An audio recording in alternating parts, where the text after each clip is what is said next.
नमस्कार, सुलगता सवाल देख रहे हैं और मैं हूं आपके साथ दिव्या सिंह। देश की राजनीति में जिस तेजी से अरविंद केजरीवाल चर्चा में आए थे, उसी तेजी के साथ गायब होते नजर आ रहे हैं। इस बार दिल्ली विधानसभा चुनाव में नई दिल्ली विधानसभा सीट हॉट केक बना हुआ था।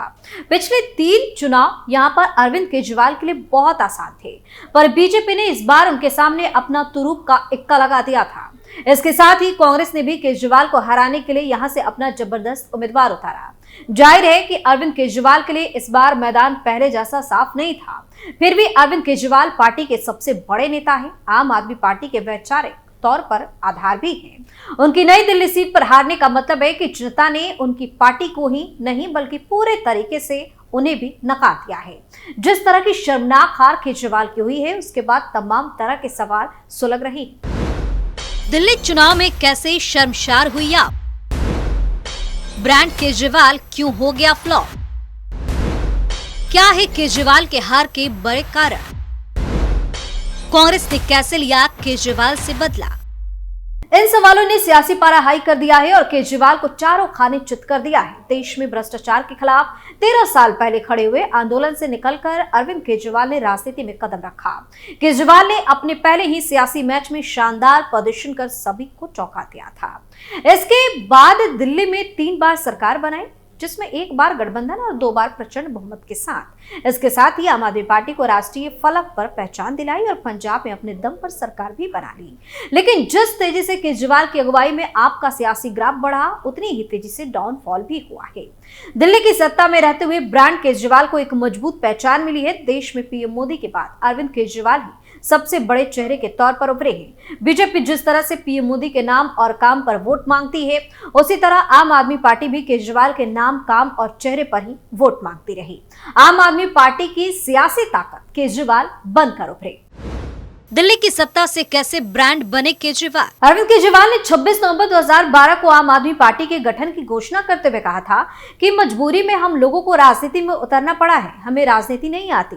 हम इस देश के आम आदमी हैं जो भ्रष्टाचार और महंगाई से दुखी हैं। उन्हें वैकल्पिक राजनीति देने के लिए आए हैं। इसके साथ ही दिल्ली की सत्ता में आने के बाद अरविंद केजरीवाल ने मुफ्त बिजली, पानी, शिक्षा का एक मॉडल भी तैयार कर दिया, जिसे दिल्ली विकास मॉडल कहा गया। यही केजरीवाल की राजनीतिक ताकत बनती चली गई। इतना ही नहीं, अरविंद केजरीवाल ने भ्रष्टाचार के खिलाफ जीरो टॉलरेंस नीति का ऐलान भी कर रखा था। बता दें कि दिल्ली में 2015 और 2020 में जब पूरे देश पर ब्रांड मोदी का जादू लोगों के सिर चढ़कर बोल रहा था, उस समय दिल्ली की जनता के सिर केजरीवाल का जादू छाया हुआ था। ब्रांड केजरीवाल के आगे बीजेपी 10 साल तक दिल्ली में पस्त नजर आई पूरी तरीके से। लेकिन 2025 आते ब्रांड केजरीवाल पूरी तरह फ्लॉप हो गई। ब्रांड केजरीवाल क्यों हो गया फ्लॉप? जानकार बताते हैं कि ब्रांड केजरीवाल को इसलिए मजबूती मिली क्योंकि लोगों को लगा कि आम आदमी पार्टी दूसरे दलों से पूरी तरह अलग हटकर काम करेगी। यही वजह थी कि सिर्फ कांग्रेस के जनाधार वाले वोटरों से ही नहीं बल्कि मिडिल क्लास से भी उन्हें भरपूर समर्थन मिला। केजरीवाल अपनी छवि और ब्रांड के दम पर ही पंजाब में सरकार बनाने में कामयाब रहे। लेकिन 2025 के चुनाव में आम आदमी पार्टी के बुरी तरह से शिकस्त खाने के बाद ब्रांड केजरीवाल पर सवाल खड़े होने लगे हैं। केजरीवाल के फ्लॉप होने की वजह भी उनकी बदली हुई राजनीति रही है। केजरीवाल के सियासी उभार और चुनावी हार की वजह एक ही है। केजरीवाल जब राजनीति में आए थे तो भ्रष्टाचार के खिलाफ जीरो टॉलरेंस और वीआईपी कल्चर से दूर रहने की बात कही थी, लेकिन सत्ता मिलने के बाद उस पर पूरी तरह से खरे नहीं उतर पाए। केजरीवाल की छवि को कैसे लगा झटका? आम आदमी पार्टी के गठन के साथ ही उन्होंने अन्ना आंदोलन में दिया गया एक भरोसा तोड़ दिया। केजरीवाल ने रामलीला मैदान के मंच से कहा था कि हम तो आम आदमी हैं, हमें तो कमरे के घर में रह लेंगे, 2 कमरे के घर में रह लेंगे, बड़ी गाड़ियां और सुरक्षा के तामझाम की हमें जरूरत बिल्कुल नहीं है, भ्रष्टाचारियों को पहले दिन से ही जेल में डालेंगे। इस तरह के अनगिनत दावे और वादे अरविंद केजरीवाल ने दिल्ली और देश की जनता से किया था। लेकिन सत्ता की मलाई उन्हें इतनी मीठी लगी कि वे जैसे भूल ही गए कि उन्हें क्या करना था, क्या कहा था और क्या कर रहे हैं। केजरीवाल ने सीएम रहते हुए अपने सरकारी घर में करोड़ों रुपए खर्च कर दिए, जो चर्चा का विषय है, जिसे बीजेपी ने शीश महल का नाम भी दिया है। इतना ही नहीं, अरविंद केजरीवाल पर शराब घोटाले का आरोप लगा तो उन्हें जेल भी जाना पड़ा। दिल्ली की जनता की नजरों में केजरीवाल की पटरीबाज राजनीति तो भटकने लगी ही थी। भ्रष्टाचार के आरोप ने उनकी यूएसपी को ही पूरी तरह से खत्म कर दिया। खुद को कट्टर ईमानदार बताते रहे, लेकिन इस चुनाव में एक बार फिर उन्होंने खुद को कट्टर ईमानदार वाली बात नहीं कही। इसके अलावा शराब घोटाले ने केजरीवाल की छवि को पूरी तरह से धूमिल भी कर दिया। कैसे उठे केजरीवाल की क्रेडिबिलिटी पर सवाल। अरविंद केजरीवाल ने यमुना की सफाई का वादा किया लेकिन उसे निभाया नहीं। बीजेपी ने यमुना सफाई का मुद्दा चुनाव में जबरदस्त तरीके से उठाया। केजरीवाल ने महिलाओं को 2100 रुपए देने का वादा किया लेकिन पंजाब चुनाव में भी 1000 रुपए महिलाओं को देने का ऐलान किया था, जिसको पूरा नहीं कर सके। सत्ता में आने के पहले केजरीवाल ने वादा किया था कि दिल्ली में लोकपाल बनाएंगे, लेकिन 11 साल तक सत्ता में रहने के बाद भी उस पर अमल नहीं कर सके। एमसीडी के चुनाव में केजरीवाल ने वादा किया था कि नगर निगम में आम आदमी पार्टी आएगी तो कूड़ा हटा देगी। 3 साल होने जा रहे हैं लेकिन कूड़ा नहीं हटा। दिल्ली वासियों को प्रदूषित हवा से मुक्ति दिलाने जैसे बड़े लुभावने वादे किए लेकिन उस पर खड़े नहीं उतरे। दिल्ली की सड़कों की बदहाली हो या नए इंफ्रास्ट्रक्चर बनाने के प्रति बेरुखी। आम आदमी पार्टी की सरकार जनता को यही हर बार एहसास कराती रही कि वह किसी वादे पर एतबार करना अब छोड़ दे। इतना ही नहीं, केजरीवाल की छवि दिल्ली में फ्री बिजली शिक्षा पानी के दम पर बनी थी, लेकिन इस बार के चुनाव में बीजेपी ने भी फ्री बिजली पानी के साथ तमाम वादों का ऐलान कर दिया और केजरीवाल का प्लान पूरी तरह से फेल हो गया। क्या है केजरीवाल के हार के बड़े कारण? अब थोड़ा यह भी जानना जरूरी है कि कौन से कारण हैं जिसके चलते नई दिल्ली सीट की जनता ने अरविंद केजरीवाल को नकार दिया। तो इसमें सबसे पहले बात मिडिल क्लास की करेंगे। कैसे मिला मिडिल क्लास का बीजेपी को सपोर्ट? नई दिल्ली सीट पर अधिकतर सरकारी कार्यालय हैं। कुछ झुग्गी बस्तियों और कॉलोनियों को छोड़कर अधिकतर इलाके पॉश हैं, जहां रईस रहते हैं या अपर मिडिल क्लास या मिडिल क्लास की आबादी है। सांसदों के सरकारी आवास भी इसी सीट के इलाके में आते हैं। यहाँ केंद्रीय और राज्य कर्मचारियों के सरकारी क्वार्टर बड़ी तादाद में है। जाहिर है कि अधिकतर आबादी मिडिल क्लास की ही है। अपने पहले, दूसरे और तीसरे चुनाव में अरविंद केजरीवाल को सपोर्ट करने वालों में केवल झुग्गी वाले और गरीब लोगों ने ही सपोर्ट नहीं किया था। उन्हें हर विधानसभा चुनाव में 50% से अधिक वोट मिलने वाला इस बात की तस्दीक करता है कि उन्हें सभी वर्गों का प्यार मिल रहा था।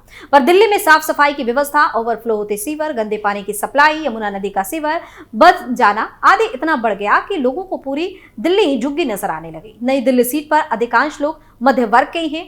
उन्हें लगता है कि उनके साथ धोखा हो रहा है। लोकसभा चुनाव में नई दिल्ली लोकसभा सीट पर बीजेपी की बांसुरी स्वराज चुनाव जीती थी, लेकिन नई दिल्ली, दिल्ली कैंट और आर के पुरम जैसी विधानसभा सीटों पर आम आदमी पार्टी के प्रत्याशी सोमनाथ भारती आगे थे। इन सीटों पर सरकारी कर्मचारी और पेंशनधारक बड़ी संख्या में रहते हैं। बीजेपी ने इसे देखते हुए 8वें वेतन आयोग के गठन का फैसला किया और साथ ही इनकम टैक्स स्लैब में बड़ा बदलाव भी किया। मध्य वर्ग को लगा कि बीजेपी ही उनकी अब असली पार्टी है।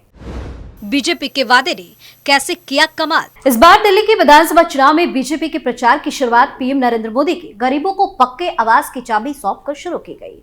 भारतीय जनता पार्टी इस बार केजरीवाल के कोर वोटर्स, झुग्गीवासियों के वोट को क्रैक करने की रणनीति पर बहुत पहले से ही काम कर रही थी। बीजेपी ने जहां झुग्गी वहीं मकान देने का वादा किया है।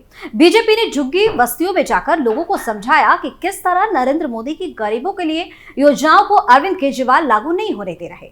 झुग्गियों में लोगों को बताया गया कि किस तरह झुग्गीवासियों के लिए कई जगह मकान बने हैं, पर केजरीवाल के असहयोग के चलते आज तक गरीबों को बांटे नहीं जा सके। प्रधानमंत्री नरेंद्र मोदी और गृह मंत्री अमित शाह अपने हर भाषण में झुग्गीवासियों को मकान देने का वादा करते रहे।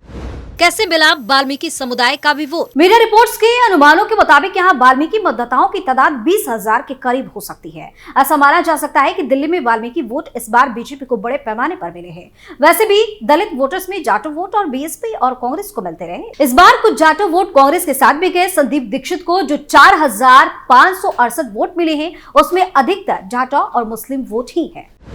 क्या संदीप दीक्षित की वजह से हारे केजरीवाल? पूरी दिल्ली की तरह नई दिल्ली सीट पर कांग्रेस का वोट लगातार कम हो रहा है। पिछले चुनाव में कांग्रेस को यहां से सिर्फ 4% के आसपास ही मत मिले थे, जबकि बीजेपी के हिस्से लगभग 33% मत आए थे। पर इस बार कांग्रेस ने संदीप दीक्षित को प्रत्याशी बनाया था।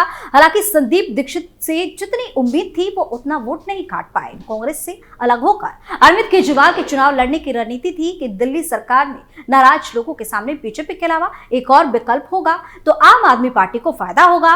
वहीं संदीप दीक्षित को इस बार केवल 4,568 वोट मिले। जाहिर है कि अगर ये वोट अरविंद केजरीवाल को मिलते तो वो आसानी से जीत जाते। अरविंद केजरीवाल को प्रवेश वर्मा से केवल 4,089 वोट कम मिले थे, यानी कि संदीप दीक्षित अगर नहीं होते तो अरविंद केजरीवाल नई दिल्ली सीट जीत गए होते। तो इस तरह कई बड़े कारण हैं जिसकी वजह से केजरीवाल की शर्मनाक हार हुई है और उसका खुलासा अब एक के बाद एक हो रहा है, जिससे पार्टी में भगदड़ भी मची हुई है। सुलगता सवाल में फिलहाल के लिए इतना ही। देखते रहिए कैपिटल टीवी। नमस्कार।